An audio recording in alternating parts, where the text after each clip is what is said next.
Almost every Disney historian's favorite park is Epcot, except mine. You guys probably know what my favorite park is. And in Epcot is the 115-acre World Showcase representing 11 countries, including Canada, USA, Mexico, UK, Italy, France, and a whole bunch more. In the real early stages of planning Epcot, the World Showcase was never supposed to exist. Actually, Epcot looked completely different than the final product.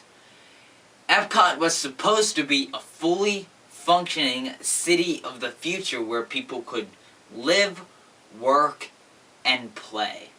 Because Walt Disney died, this vision of Epcot never came to be. But his legacy is still present in Epcot, and you can see the original Epcot model in the People Mover. One thing that Walt was really fascinated with was other cultures and countries. There's no greater example than the documentary Walt and El Grupo, which is a great documentary on Disney+. Walt loved other countries so much that an international street was planned for Disneyland. This would have been an area in the park between Fantasyland and Tomorrowland that would have different countries' facades, all themed to different nations. This land would eventually be cancelled, and almost 2 decades later, in 1972, these ideas would be tossed around again.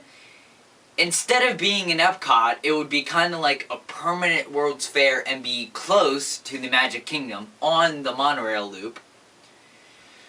These plans would again be cancelled because at the time Disney was making Epcot and they decided, hey, Walt would probably like this in his park. The original World Showcase would have had 30 countries represented and be opened by 1979.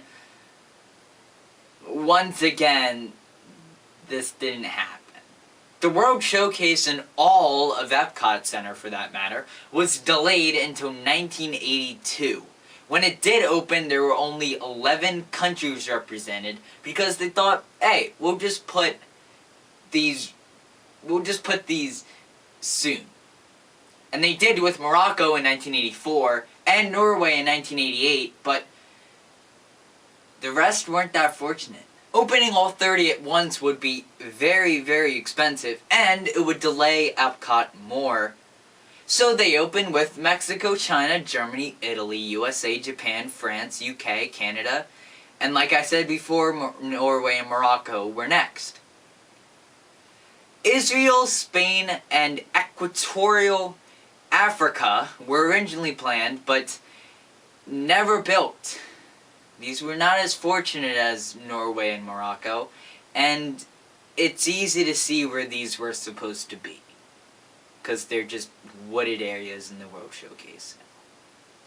And it seems forever now that there's been a rumored Brazil pavilion coming to Epcot.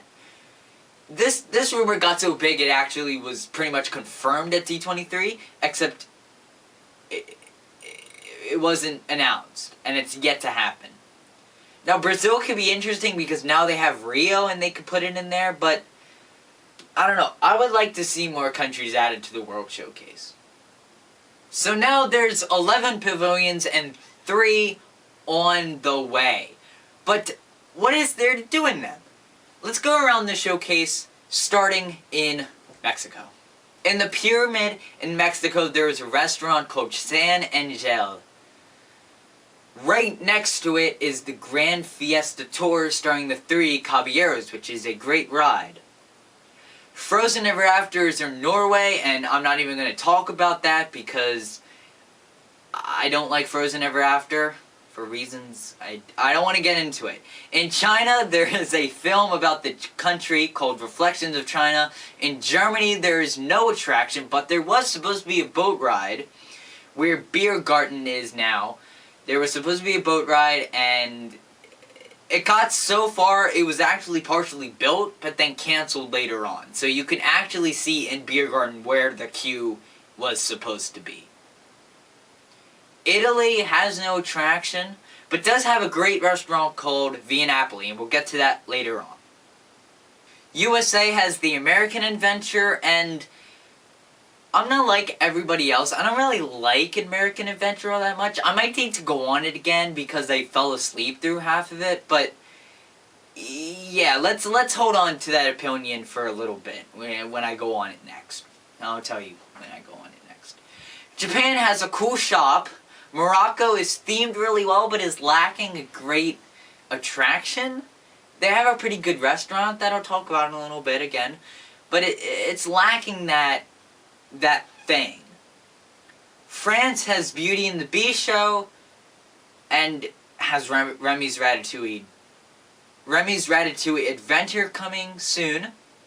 UK has Rose and Crown restaurant where you can get fish and chips.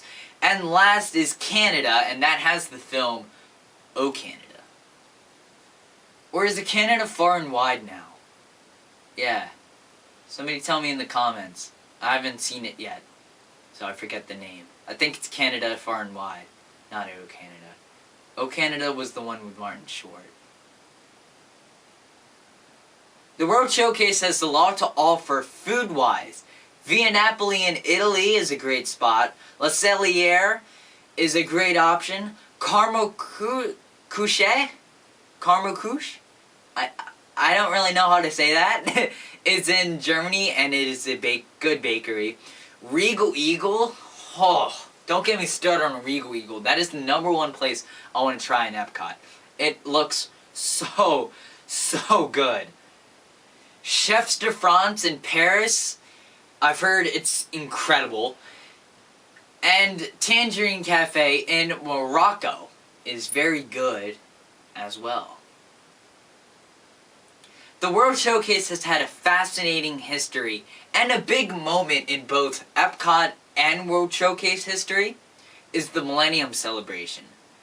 The celebration was a resort-wide celebration, but took place mostly in Epcot. The Pavilion Millennium Village, located between the UK and Canada pavilions, was the hub of the celebration. The pavilion had different exhibits, all showing different countries' celebrations. Millennium Celebration only happened once, but a thing that happens every year is the Food and Wine Festival. And people swear by these festivals. The Millennium Village actually opens once in a while for these festivals. And it sits abandoned when it's not used. But people swear by the Food and Wine and Flower Garden. There's different booths set up around the World Showcase for Flower and Garden, because the topiaries are there. And for Food and Wine for tasting. And it sounds incredible. And one more thing that happens in the World Showcase is the World Showcase Lagoon. That was former home to Illuminations. It's its future home for Harmonious. It actually made a video about Illuminations, and all the nighttime shows in Epcot, you can find it right there. And it seems I've seen Illuminations, and it's good. The video's there. Go click on it after you're done watching this. Don't click off yet. And that is the history of the World Showcase. I hope you enjoyed watching, and if you do, leave a like and subscribe. It would mean a lot to me. We're so close to 100, so it would mean a lot to me if you do end up subscribing. Leave a comment if you ever toured your way around the World Showcase, gone through every single country. Some people do that. They like to eat their way through the World Showcase. Let me know if you've done that, and I will see you in the next one. Have a magical day, everybody.